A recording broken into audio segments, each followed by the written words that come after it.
मनुष्य का जीवन केवल उसके कर्मों पर चलता है। जैसा कर्म होता है वैसा उसका जीवन होता है। इस संसार में देखने के लिए बहुत सारे खूबसूरत स्थान हैं, पर इससे खूबसूरत जगह है बंद आँखों से अपने भीतर देखना।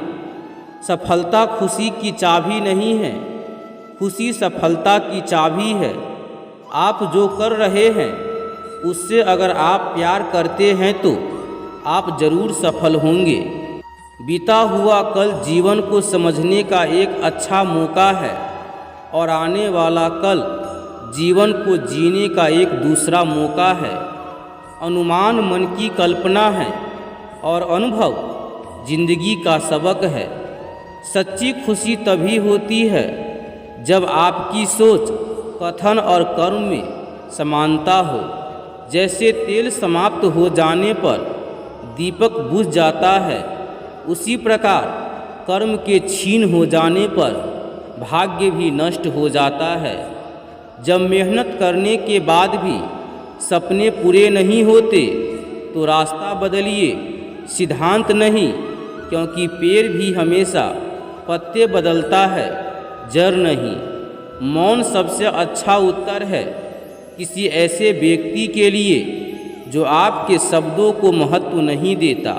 मनुष्य जन्म लेता है तो उसके पास सांसें तो होती है पर कोई नाम नहीं होता। जब मृत्यु होती है तो उसके पास नाम तो होता है पर सांसें नहीं होती। इसी सांस और नाम के बीच की यात्रा को जीवन कहते हैं। न किसी के अभाव में जियो, न किसी के प्रभाव में जियो। यह जिंदगी है आपकी, अपने स्वभाव में जियो। किसी के प्रति मन में क्रोध लिए रहने की अपेक्षा उसे तुरंत प्रकट कर देना अधिक अच्छा है। जैसे क्षण भर में जल जाना देर तक सुलगने से अधिक अच्छा है। मित्र गरीब है या अमीर मायने नहीं रखता, बल्कि वो आपके बुरे समय में आपका साथ कितना देता है यह मायने रखता है। इंसान चाहे जितना भी खुद को व्यस्त रख ले, जिससे वो प्रेम करता है उसकी यादों से नहीं बच सकता। जब आप दूसरों के लिए अच्छा चाहते हैं तो वही अच्छी चीज़ें आपके जीवन में वापस आती है। यही प्रकृति का नियम है। समय कभी नहीं रुकता। आज यदि बुरा चल रहा है तो कल अवश्य अच्छा आएगा। आप केवल निस्वार्थ भाव से कर्म कीजिए और वही आपके हाथ में है। जिस व्यक्ति के विचार मैले हैं, जो लापरवाह है और जो धोखे से भरा हुआ है, वह आपके लिए कभी भी अच्छा नहीं सोच सकता। कोई कुछ भी बोले, खुद को शांत रखो। धूप कितनी भी तेज हो, समुंदर कभी सूखा नहीं करते। मनुष्य हमेशा अपने भाग्य को कोसता है, ये जानते हुए भी कि भाग्य से भी ऊंचा उसका कर्म है जो उसके स्वयं हाथों में है। एक समझदार व्यक्ति वही है जो दूसरों को देखकर उनकी विशेषताओं से सीखता है, उनसे तुलना और ईर्ष्या नहीं करता। शस्त्र केवल शरीर को घायल कर देते हैं, किंतु शब्द आत्मा को भी घायल कर देते हैं। दुनिया में केवल माता और पिता ही ऐसे इंसान हैं जो चाहते हैं कि हमारे बच्चे हमसे भी ज़्यादा कामयाब हो। दुख भोगने वाला आगे चलकर सुखी हो सकता है, मगर दुख देने वाला कभी सुखी नहीं हो सकता। समय मनुष्य के बनाए गए मार्ग पर नहीं चलता, मनुष्य को समय के दिखाए गए मार्ग पर चलना होता है। इसी को नियति कहते हैं। जीवन कठिन तब लगता है जब हम स्वयं में बदलाव करने के बजाय परिस्थितियों को बदलने का प्रयास करते हैं। जो अधर्म के रास्ते पर नहीं चलता उसका विजय उसी के साथ होती है जो सत्य के रास्ते पर चलता है। संघर्ष भरी जिंदगी में कामयाब होने के लिए आपको धैर्य और समझदारी दोनों की ज़रूरत होती है। जीवन का सफ़र बहुत ही लंबा होता है, इसीलिए आपको हमेशा उच्च उद्देश्यों का चयन करना चाहिए।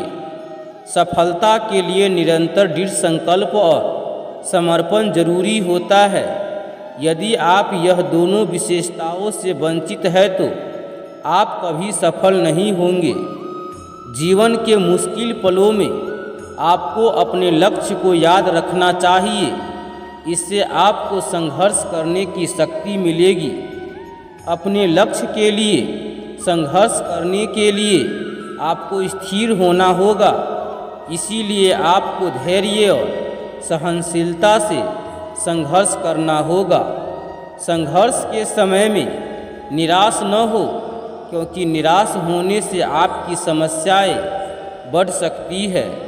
संघर्ष करते समय हमेशा सकारात्मक रहे। यह आपको सफलता के रास्ते में मदद करेगा। श्री कृष्ण हमें समझाते हैं कि हमें अपने कर्तव्यों का पालन करना चाहिए और उन्हें पूर्णतः निभाने के लिए संघर्ष करना चाहिए। सफलता के लिए आपको अपनी जिज्ञासा को बढ़ाना चाहिए और इसे निरंतर संवेदनशीलता के साथ जीना चाहिए। श्री कृष्ण कहते हैं, संघर्ष के दौरान हमें अपने संघर्ष को सामने रखना चाहिए।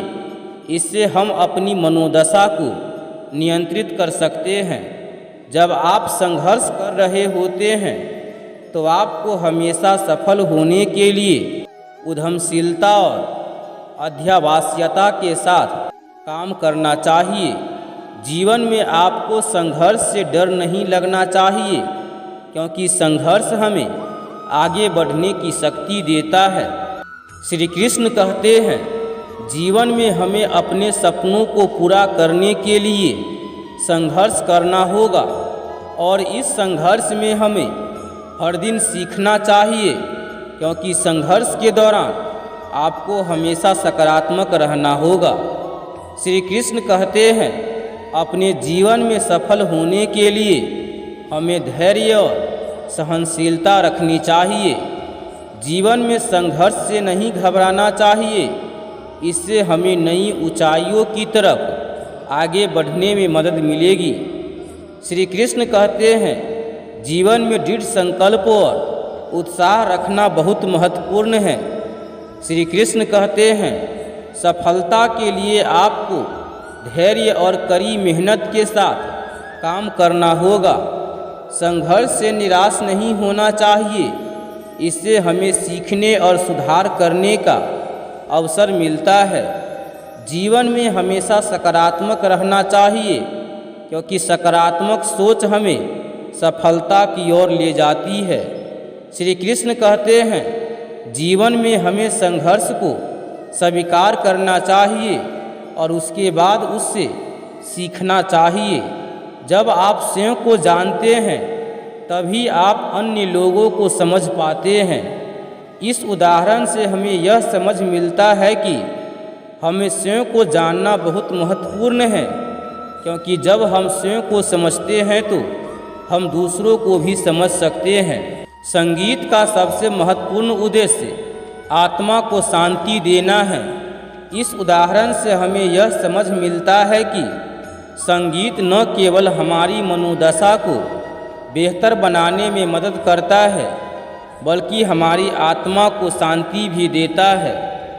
जो व्यक्ति सभी से प्रेम करता है वह भगवान के समान होता है।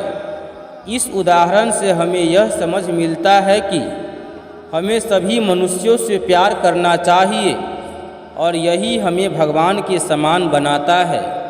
जब तक आपके मन में नफरत होती है तब तक आप खुद को कभी भी शांति नहीं दे पाएंगे।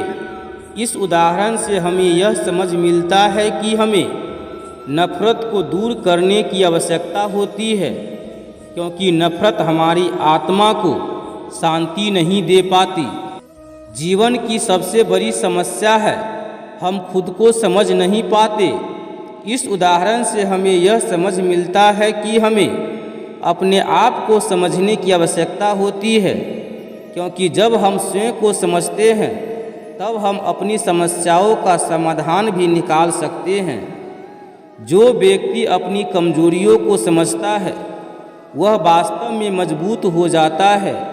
इस उदाहरण से हमें यह समझ मिलता है कि हमें अपनी कमजोरियों को समझने की आवश्यकता होती है, क्योंकि जब हम अपनी कमजोरियों को समझते हैं तो हम उन्हें अपने फ़ायदों में बदल सकते हैं। अगर आप एक सफल व्यक्ति बनना चाहते हैं तो अपने सपनों को पूरा करने के लिए कभी नहीं डरना चाहिए। इस उदाहरण से हमें यह समझ मिलता है कि हमें डरने की जगह अपने सपनों को पूरा करने की कोशिश करनी चाहिए, क्योंकि सफलता उन्हीं के कदमों में होती है जो डर को हरा देते हैं। एक बार एक वैज्ञानिक ने एक टिड्डे को पकड़ा और उसे अपनी आवाज़ पर छलांग लगाना सिखाया। वैज्ञानिक टिड्डे से कहता, कूदो। टिड्डा उसके आवाज़ सुनते ही जोर से छलांग लगा देता। अब वह वैज्ञानिक था तो प्रयोग करना बनता ही था। उन्होंने टिड्डे की छलांग पर प्रयोग किया।